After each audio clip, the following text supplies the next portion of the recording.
Alors pour nous, pour le musulman, la patience, elle est divisée en trois catégories. Il y a la patience dans l'obéissance, la patience face à la désobéissance et la patience face à l'adversité. Et le musulman a besoin de ces trois formes de patience. Parce que être assidu dans l'obéissance d'Allah Azza wa Jalla, obéir à Allah Azza wa Jalla dans toutes les situations, même lorsque parfois c'est difficile, être à l'assiduité, ne serait-ce que l'assiduité aux 5 prières, il faut patienter, une persévérance, le jeûne, le hajj, etc.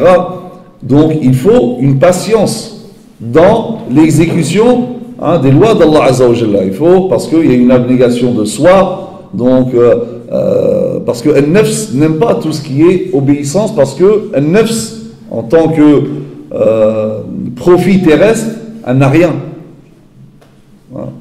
Donc c'est pour ça que c'est très dur pour al-nafs. Donc il faut une patience, une persévérance, une endurance dans l'obéissance. Et Allah Azza wa Jalla nous donne un exemple dans le Coran, plusieurs, mais le plus significatif, c'est l'histoire d'Ibrahim alayhi salam, à qui Allah Azza wa Jalla ordonne d'immoler son fils. Donc ça c'est l'épreuve donc de l'obéissance ou de la patience dans l'obéissance. Est-ce qu'il va patienter et il va exécuter? Le but c'était pas bien sûr d'immoler Ismaïl alayhi salam, ça apporte rien. Pourquoi? Il est innocent. Mais c'était juste pour voir, pour tester, mettre à l'épreuve Ibrahim alayhi salam et son fils en même temps. Est-ce qu'ils vont exécuter? Est-ce qu'ils vont faire preuve de patience vis-à-vis de l'ordre d'Allah Azza wa Jalla? Ils ont réussi ce test. Et il y a la patience face à la désobéissance. Parce que là, nafs se précipite vers la désobéissance parce qu'elle en tire un profit terrestre ici-bas.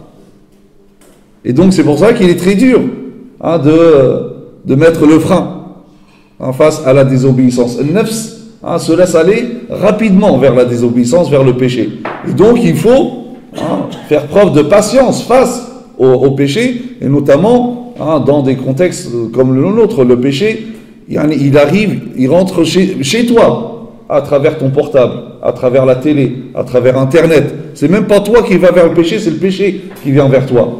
Donc on a besoin de patienter.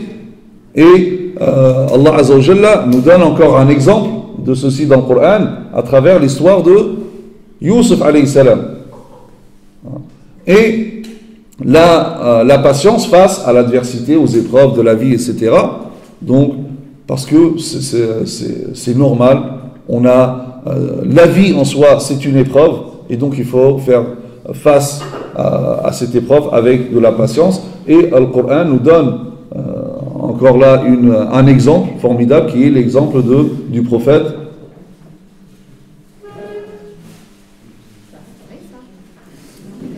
Là, un autre. Il a subi physiquement, psychologiquement la perte de sa famille. Ayoub, Job, Ayoub alayhi salam. Non.